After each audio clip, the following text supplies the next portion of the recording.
Hey folks, this is Billy DKY, the truth seeker that simplifies and demystifies. Today we're going to be talking about global warming, and if you wouldn't mind, please rate the video. I don't care how you rate it, just rate it. Alright. Is global warming real? That's the question. You know, I didn't really think there's any debate until I started talking to some people and they got all pissed off, and I was like, whoa. And I started having to really think, it's like, is it real? I mean, you know, when I watch all the science on TV, it looks pretty real to me seeing those ice caps melt away. It seems pretty real to me when the water level's rising on the island because the ice caps are melting. You know, they take all these photos after a long period of time at the same place, and you see it every year. It's degrading. I mean, obviously it could be a natural cyclical pattern, but, I mean, cyclical patterns typically, I mean, I don't know for certain, but I assume they're a little bit slower than that, you know. Then again, heck, I don't know. I don't research it, so I don't know. So then I started asking myself, I said, can I personally see global warming? When I walk outside, do I see global warming? I mean, because where I live, it's been getting cooler over the last several years. And, I mean, obviously, just because global warming in general is happening doesn't mean it's going to be warmer everywhere. There's going to be winners and losers if it's really happening. So, and I look outside and I really don't see the effects of it, you know, or at least not at first glance. I don't. Okay, but then I started really looking, and what I realized is if you really know what you're looking for, you can see it with your own eyes. Or maybe you can't see it so much with your own eyes, but you can understand it with your own mind and can be convinced of it that it is something's going on. And so here's my point. I always like to bring it back, give you concrete examples of what I'm talking about.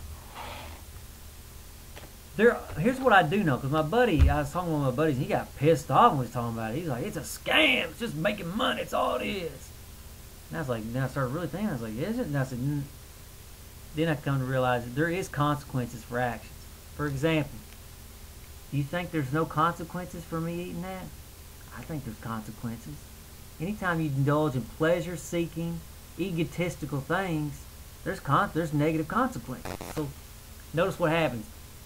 Take my body as a little microcosm of the globe. If I eat this, there's negative consequences for my body.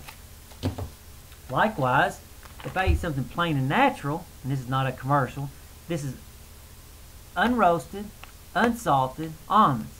There's very little consequences, actually probably positive consequences for that.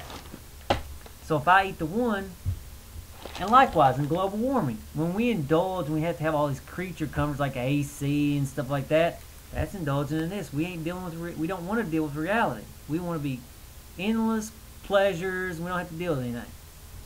This is, you know, just living simple, not having AC, like more like the Amish. And I'm not saying go back and I'm not saying degress. I'm saying progress. However, I'm saying doing it in more natural ways. I'm not saying abandon stuff. I'm saying move forward, but do it in a real positive way. Because this really ain't moving forward. I mean, being a drug addict, is that moving forward? No, it's not moving forward. It's moving backwards. You know it, and I know it. Okay. And so let's, like I said, I don't really know if global warming is happening. However, I do know there is consequences for giving into pleasurable, egotistical things. I know that. That's a certainty. There ain't no doubt in my mind on that. The question is global warming happening because of human behavior? I don't know. I know there will be consequences in the environment if we indulge in endless comforts and egotistical attainments. And notice that some of you may go, well, I don't believe there's consequences for action. Come on, man. Wake up. Science is founded on the very principle there's consequences of action. You keep everything the same, you change one thing to see what the effect is. Notice there's a consequence for you doing something. It's obvious. Doesn't need to even debate that. Okay. I mean, seriously, do you really believe all the science is wrong? Do you believe all the photographs are wrong? I mean, it may not be as big as issues we're making, but it's probably happening. I mean, seriously. I didn't even know it was a debate, really, until I started talking to people about it. And you may think, well, it couldn't be seen with your eyes. Native Americans have been seeing this for a whole long time. Here's what Chief Seattle of Swagwamish and Duwamish said. Continue to contaminate your own bed, and you will one night suffer in your own waste. he's basically pointing out. He said, "Look, white man, quit killing everything. Quit, quit. You don't have. You're doing harm to the land. You're gonna wind up living in a cesspool if you don't start learning respect for nature and getting harmony with it." And white man's got a lot of ignorance when it comes to nature. He really does. Scared of it. And Chief Seattle said this over 100 years ago. So I mean, this has been known for a long time. White man just has a hard time listening. And plus, it ain't just white man, but I mean, he's typically the worst at it. Here's what else Chief Seattle said. Keep on doing what you're doing. Well, I've modified a little bit. Keep on doing what you're doing and it will end... okay. Keep on doing what you're doing and it will be the end of living and the beginning of survival. If we keep polluting this land, putting pesticides out there, killing little bugs, it's not going to be a great place to live like it was. It's going to be a place where we're all fighting and competing for resources and just barely trying to survive. Again, utopia, white man's utopia. Oh, look at all the good things we're going to do. Oh, yeah, you're going to do a lot of things. You're going to create hell on earth, what you're going to do. You don't have no respect for nature, you're going to have to create hell on earth. Again, utopia leads to destruction. Again, every time. That's why I hate do-gooders with a passion. Because I see the real long-term consequences of their actions. And I hate it. Weeds. If you look at like a land that's being contaminated or something, what's the first thing that comes back? Weeds. Oh, it'll come back. There ain't no mistake. Nature will come back. First thing that comes back is the weeds.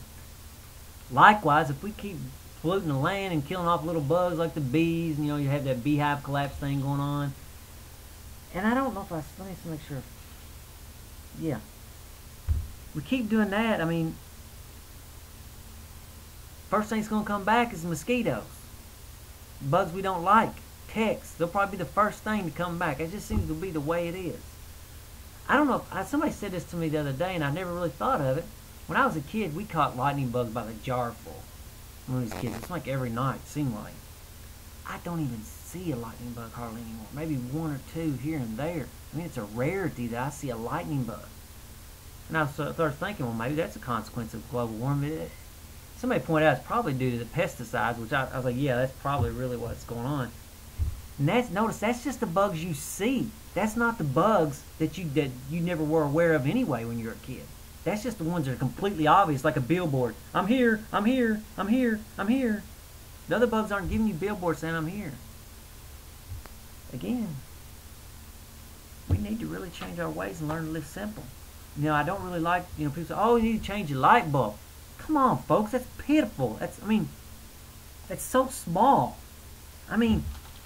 Start learning to do stuff like this. Eat this instead of this. You'll start eating so little food. And people's like, oh, man, you're starving. No, I ain't starving. I'm in harmony. You're just so used to seeing people eating this that you don't know what a real human is healthy looks like anymore. Quit indulging in all your little pleasures. You're killing yourself and you're killing the environment in the process.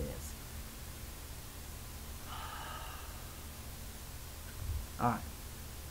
In short, if we don't learn to live in harmony with nature, it will be our lives. The earth will go on. Make no mistake, the earth ain't what we're trying to save. You're trying to save your ass. You're trying to make a life where you want to live. You need to learn to be in harmony. And quit falling into these egotistical, pleasure-seeking traps. I think we'll wind up being fine, really. I think we will. However, it's going to require us changing our ways. And it won't change before we change our ways. It will continue to get worse, just like a drug addict's life will not continue to get better until he changes his ways. Just like you won't get better as long as you're eating this stuff.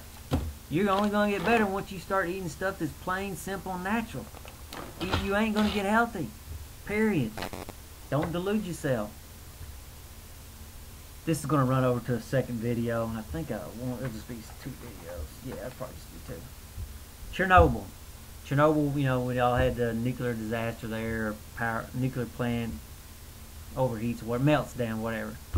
Well, on the Life After People, I think it's on Discovery or History Channel, something like that, they've shown that nature's coming back. It's coming back, coming back and replenishing. Animals are coming back.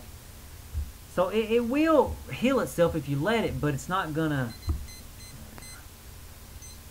It will heal itself, but it's going to take time.